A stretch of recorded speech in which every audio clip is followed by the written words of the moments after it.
नमस्कार दोस्तों, बहुत स्वागत है आपका। आज हम जो प्रश्न लेकर आए हैं वो नई शिक्षा नीति से संबंधित हैं। नई शिक्षा नीति के प्रश्न परीक्षा में आने वाले हैं, बहुत सारी प्रतियोगी परीक्षाओं में। तो दोस्तों, ये जो प्रश्न हैं वो 30 महत्वपूर्ण प्रश्न हैं जिनके बारे में हम चर्चा करने वाले हैं। और बिल्कुल इससे पहले यदि चैनल सब्सक्राइब नहीं किया हो तो चैनल को सब्सक्राइब करें। तो दोस्तों, पहला प्रश्न है, मानव संसाधन विकास मंत्रालय का नाम बदलकर क्या हो गया है? तो उत्तर है शिक्षा मंत्रालय।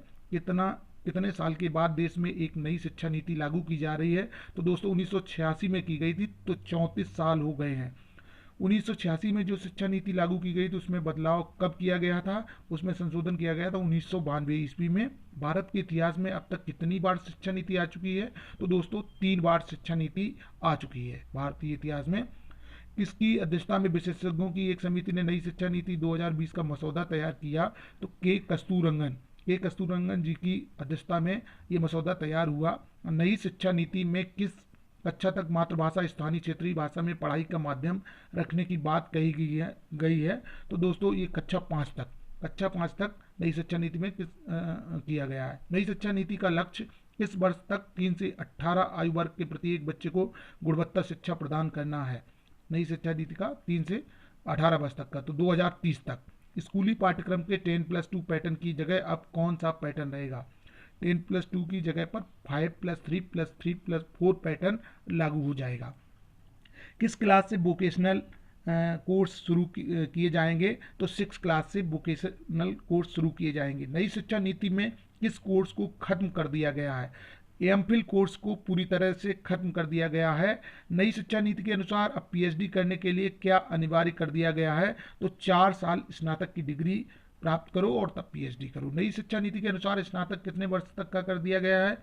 4 वर्ष का कर दिया गया है, जैसा अभी पूर्व प्रश्न में बताया भी था। हाल ही में किस मंत्रालय का नाम बदलकर मिनिस्ट्री ऑफ एजुकेशन कर दिया गया? तो मानव संसाधन मंत्रालय का, जिसे बदल दिया गया। वर्तमान में मानव संसाधन विकास मंत्री कौन है? अब वर्तमान में मानव संसाधन रमेश पोखरियाल निशंक हैं, जो मानव संसाधन की जगह अब स्कूल शिक्षा मंत्री हो गए हैं। स्वास्थ्य प्राप्ति के पश्चात पहली शिक्षा नीति कब पेश की गई थी? स्वतंत्रता प्राप्ति के बाद सन 1968 में पहली शिक्षा नीति प्रस्तुत की गई थी। स्वतंत्रता प्राप्ति के पश्चात दूसरी शिक्षा नीति कब प्रस्तुत की गई? तो आपको पता है 1986 ईस्वी में की गई थी। दूसरी राष्ट्रीय शिक्षा नीति 1986 के समय भारत के प्रधानमंत्री कौन थे? राजीव गांधी जी प्रधानमंत्री थे। ऑपरेशन ब्लैक बोर्ड किसके सुझाव पर शुरू किया गया था? तो राष्ट्रीय शिक्षा नीति 1986 के तहत ऑपरेशन ब्लैक बोर्ड शुरू किया गया था। किस वर्ष ऑपरेशन ब्लैक बोर्ड की शुरुआत हुई? ऑपरेशन ब्लैक बोर्ड की शुरुआत 1987 ईस्वी में हुई थी। तो दोस्तों, ये नई शिक्षा नीति के जो प्रश्न हैं, राष्ट्रीय शिक्षा नीति 1986 में पहली बार किस शिक्षा नीति की बात की गई? तो कंप्यूटर शिक्षा की बात की गई थी। भारत की पहली शिक्षा नीति किसकी सिफारिश पर आधारित थी? दौलत सिंह कोठारी जी की। कोठारी आयोग भी कहते हैं, इसे जानते हैं। राष्ट्रीय शिक्षा नीति 2020 आज़ादी के बाद प्रस्तुत की गई कौन सी क्रम की शिक्षा नीति है? तो ये तीसरे क्रम की शिक्षा नीति है, यद्यपि संशोधन हुए हैं 1-2। हाल ही में प्रस्तुत की गई एनईपी 2020 में कितने प्रतिशत जीडीपी का शिक्षा पर खर्च करने की बात की गई है? 6% जीडीपी का खर्च करने की बात कही गई है। राष्ट्रीय शिक्षा नीति 2020 किसकी सिफारिश पर आधारित है?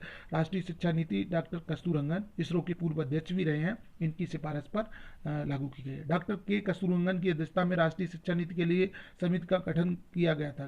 किस समिति का गठन किया गया था? तो दोस्तों 2017 में किया गया था और 2020 में लागू हो गई है।